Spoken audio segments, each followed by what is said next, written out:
Berkshire Hathaway Inc. To the stockholders of Berkshire Hathaway Incorporated.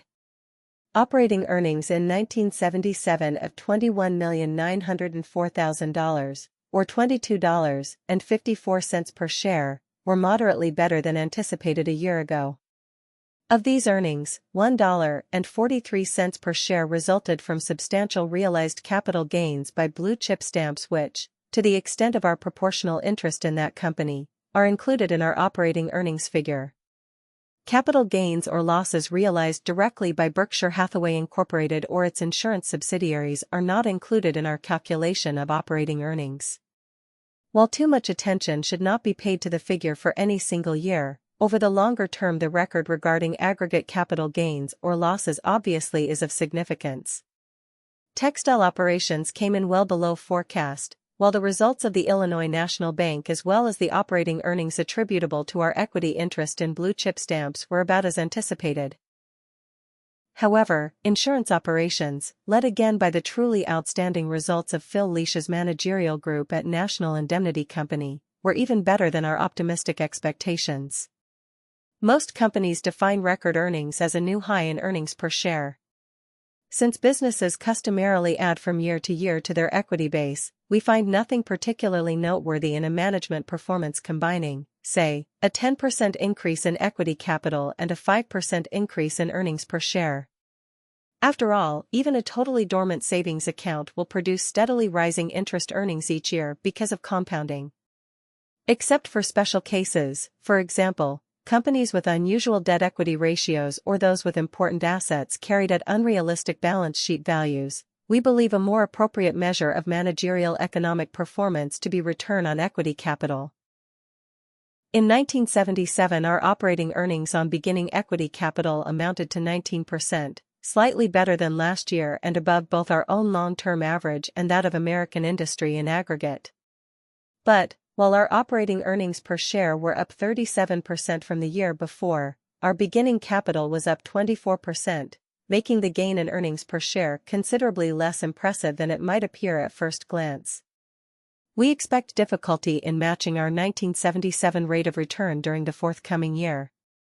Beginning equity capital is up 23% from a year ago, and we expect the trend of insurance underwriting profit margins to turn down well before the end of the year. Nevertheless, we expect a reasonably good year and our present estimate, subject to the usual caveats regarding the frailties of forecasts, is that operating earnings will improve somewhat on a per-share basis during 1978. Textile operations. The textile business again had a very poor year in 1977. We have mistakenly predicted better results in each of the last 2 years. This may say something about our forecasting abilities, the nature of the textile industry, or both. Despite strenuous efforts, problems in marketing and manufacturing have persisted. Many difficulties experienced in the marketing area are due primarily to industry conditions, but some of the problems have been of our own making. A few shareholders have questioned the wisdom of remaining in the textile business which, over the longer term, is unlikely to produce returns on capital comparable to those available in many other businesses. Our reasons are several. 1. Our mills in both New Bedford and Manchester are among the largest employers in each town, utilizing a labor force of high average age possessing relatively non-transferable skills. Our workers and unions have exhibited unusual understanding and effort in cooperating with management to achieve a cost structure and product mix which might allow us to maintain a viable operation. 2. Management also has been energetic and straightforward in its approach to our textile problems. In particular, Ken Chase's efforts after the change in corporate control took place in 1965 generated capital from the textile division needed to finance the acquisition and expansion of our profitable insurance operation. 3. With hard work and some imagination regarding manufacturing and marketing configurations, it seems reasonable that at least modest profits in the textile division can be achieved in the future. Insurance underwriting. Our insurance operation continued to grow significantly in 1977. It was early in 1967 that we made our entry into this industry through the purchase of National Indemnity Company and National Fire and Marine Insurance Company, sister companies, for approximately $8.6 million. In that year their premium volume amounted to $22 million. In 1977 our aggregate insurance premium volume was $151 million. No additional shares of Berkshire Hathaway stock have been issued to achieve any of this growth. Rather, this almost 600% increase has been achieved through large gains in National Indemnity's traditional liability areas plus the starting of new companies, Cornhusker Casualty Company in 1970, Lakeland Fire and Casualty Company in 1971, Texas United Insurance Company in 1972, the Insurance Company of Iowa in 1973, and Kansas Fire and Casualty Company in late 1977, the purchase for cash of other insurance companies, Home and Automobile Insurance Company in 1971, Kirkling Reinsurance Corporation, now named Central Fire and Casualty Company, in 1976, and Cypress Insurance Company at year-end 1977. And finally through the marketing of additional products, most significantly reinsurance, within the National Indemnity Company corporate structure. In aggregate, the insurance business has worked out very well. But it hasn't been a one-way street. Some major mistakes have been made during the decade, both in products and personnel. We experienced significant problems from 1. A surety operation initiated in 1969, 2. The 1973 expansion of Home and Automobile's urban auto marketing into the Miami, Florida area, 3. A still unresolved aviation fronting arrangement, and 4. Our workers' compensation operation in California, which we believe retains an interesting potential upon completion of a reorganization now in progress. It is comforting to be in a business where some mistakes can be made and yet a quite satisfactory overall performance can be achieved. In a sense, this is the opposite case from our textile business where even very good management probably can average only modest results. One of the lessons your management has learned and, unfortunately, sometimes relearned is the importance of being in businesses where tailwinds prevail rather than headwinds. In 1977 the winds in insurance underwriting were squarely behind us. Very large rate increases were effected throughout the industry in 1976 to offset the disastrous underwriting results of 1974 and 1975. But, because insurance policies typically are written for one-year periods, with pricing mistakes capable of correction only upon renewal, it was 1977 before the full impact was felt upon earnings of those earlier rate increases. The pendulum now is beginning to swing the other way. We estimate that costs involved in the insurance areas in which we operate rise at close to 1% per month. This is due to continuous monetary inflation affecting the cost of repairing humans and property, as well as social inflation, a broadening definition by society and juries of what is covered by insurance policies. Unless rates rise at a comparable 1% per month, underwriting profits must shrink. Recently the pace of rate increases has slowed dramatically, and it is our expectation that underwriting margins generally will be declining by the second half of the year. We must again give credit to Phil Leach, greatly assisted by Roland Miller in underwriting and Bill Lyons in claims, for an extraordinary underwriting achievement in National Indemnity's traditional auto and general liability business during 1977. Large volume gains have been accompanied by excellent underwriting margins following contraction or withdrawal by many competitors in the wake of the 1974-75 crisis period. These conditions will reverse before long. In the meantime, National Indemnity's underwriting profitability has increased dramatically and, in addition, large sums have been made available for investment. As markets loosen and rates become inadequate, we again will face the challenge of philosophically accepting reduced volume. Unusual managerial discipline will be required, as it runs counter to normal institutional behavior to let the other fellow take away business even at foolish prices. Our reinsurance department, managed by George Young, improved its underwriting performance during 1977. Although the combined ratio, see definition on page 12, of 107.1 was unsatisfactory, its trend was downward throughout the year. In addition, reinsurance generates unusually high funds for investment as a percentage of premium volume. At Home and Auto, John Seward continued to make progress on all fronts. John was a battlefield promotion several years ago when Home and Auto's underwriting was awash in red ink and the company faced possible extinction. Under his management it currently is sound, profitable, and growing. John Ringwald's home state operation now consists of 5 companies, with Kansas Fire and Casualty Company becoming operational late in 1977 under the direction of Floyd Taylor. The home state companies had net premium volume of $23 million, up from $5.5 million just 3 years ago. All 4 companies that operated throughout the year achieved combined ratios below 100, with Cornhusker Casualty Company, at 93.8, the leader. In addition to actively supervising the other 4 home state operations, John Ringwald manages the operations of Cornhusker, which has recorded combined ratios below 106 of its 7 full years of existence and, from a standing start in 1970, has grown to be one of the leading insurance companies operating in Nebraska utilizing the conventional independent agency system.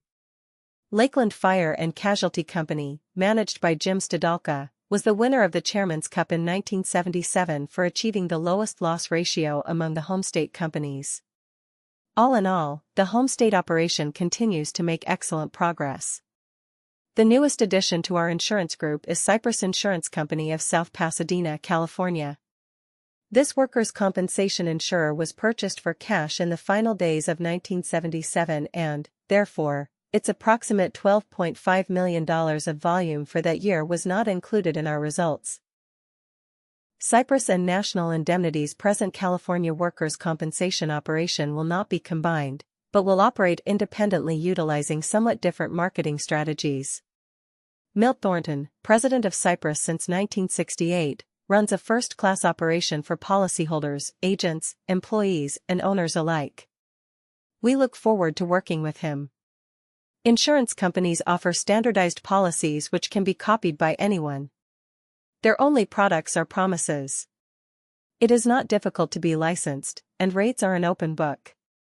There are no important advantages from trademarks, patents, location, corporate longevity, raw material sources, etc., and very little consumer differentiation to produce insulation from competition.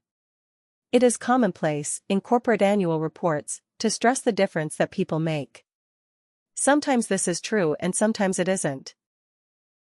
But there is no question that the nature of the insurance business magnifies the effect which individual managers have on company performance.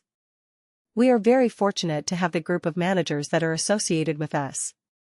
Insurance investments. During the past 2 years, insurance investments at cost, excluding the investment in our affiliate, Blue Chip Stamps, have grown from $134.6 million to $252.8 million. Growth in insurance reserves, produced by our large gain in premium volume, plus retained earnings, have accounted for this increase in marketable securities. In turn, net investment income of the insurance group has improved from $8.4 million pre-tax in 1975 to $12.3 million pre-tax in 1977. In addition to this income from dividends and interest, we realized capital gains of $6.9 million before tax, about 1/4 from bonds and the balance from stocks. Our unrealized gain in stocks at year-end 1977 was approximately $74 million, but this figure, like any other figure of a single date, we had an unrealized loss of $17 million at the end of 1974, should not be taken too seriously. Most of our large stock positions are going to be held for many years, and the scorecard on our investment decisions will be provided by business results over that period, and not by prices on any given day. Just as it would be foolish to focus unduly on short-term prospects when acquiring an entire company, we think it equally unsound to become mesmerized by prospective near-term earnings or recent trends in earnings when purchasing small pieces of a company, i.e., marketable common stocks. A little digression illustrating this point may be interesting. Berkshire Fine Spinning Associates and Hathway Manufacturing were merged in 1955 to form Berkshire Hathaway Inc. In 1948, on a pro forma combined basis, they had earnings after tax of almost $18 million and employed 10,000 people at a dozen large mills throughout New England. In the business world of that period, they were an economic powerhouse. For example, In that same year, earnings of IBM were $28 million, now $2.7 billion, Safeway stores, $10 million, Minnesota Mining, $13 million, and Time Incorporated, $9 million. But, in the decade following the 1955 merger, aggregate sales of $595 million produced an aggregate loss for Berkshire Hathaway of $10 million. By 1964, the operation had been reduced to 2 mills and net worth had shrunk to $22 million, from $53 million at the time of the merger. So much for single-year snapshots as adequate portrayals of a business. Equity holdings of our insurance companies with a market value of over $5 million on December 31, 1977 were as follows. We select our marketable equity securities in much the same way we would evaluate a business for acquisition in its entirety. We want the business to be, 1. One that we can understand, 2. With favorable long-term prospects, 3. Operated by honest and competent people, and 4. Available at a very attractive price. We ordinarily make no attempt to buy equities for anticipated favorable stock price behavior in the short term. In fact, if their business experience continues to satisfy us, we welcome lower market prices of stocks we own as an opportunity to acquire even more of a good thing at a better price. Our experience has been that pro rata portions of truly outstanding businesses sometimes sell in the securities markets at very large discounts from the prices they would command in negotiated transactions involving entire companies. Consequently, bargains in business ownership, which simply are not available directly through corporate acquisition, can be obtained indirectly through stock ownership. When prices are appropriate, we are willing to take very large positions in selected companies, not with any intention of taking control and not foreseeing sellout or merger, but with the expectation that excellent business results by corporations will translate over the long term into correspondingly excellent market value and dividend results for owners, minority as well as majority. Such investments initially may have negligible impact on our operating earnings. For example, we invested $10.9 million in Capital Cities Communications during 1977. Earnings attributable to the shares we purchased totaled about $1.3 million last year. But only the cash dividend, which currently provides $40,000 annually, is reflected in our operating earnings figure. Capital Cities possesses both extraordinary properties and extraordinary management. And these management skills extend equally to operations and employment of corporate capital.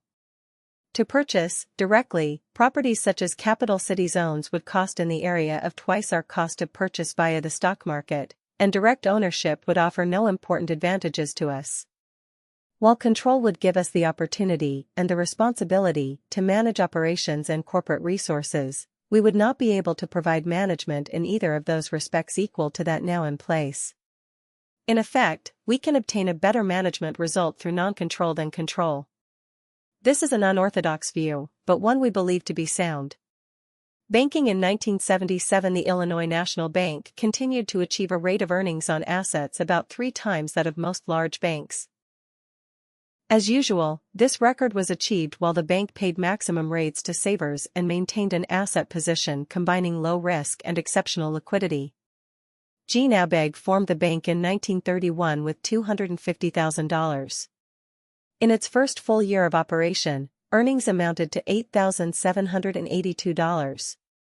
Since that time, no new capital has been contributed to the bank. On the contrary, since our purchase in 1969, dividends of $20 million have been paid.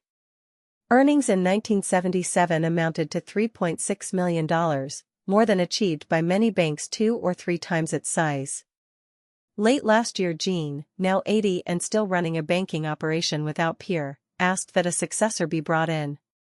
Accordingly, Peter Jeffrey, formerly President and Chief Executive Officer of American National Bank of Omaha, has joined the Illinois National Bank effective March 1 as President and Chief Executive Officer. Gene continues in good health as chairman. We expect a continued successful operation at Rockford's leading bank. Blue Chip Stamps. We again increased our equity interest in Blue Chip Stamps, and owned approximately 36.5% at the end of 1977. Blue Chip had a fine year, earning approximately $12.9 million from operations and, in addition, had realized securities gains of $4.1 million. Both Wesco Financial Corporation, an 80% owned subsidiary of Blue Chip Stamps, managed by Louis Vincenti, and See's Candies, a 99% owned subsidiary, managed by Chuck Huggins, made good progress in 1977. Since See's was purchased by Blue Chip Stamps at the beginning of 1972, pre-tax operating earnings have grown from $4.2 million to $12.6 million with little additional capital investment. See's achieved this record while operating in an industry experiencing practically no unit growth.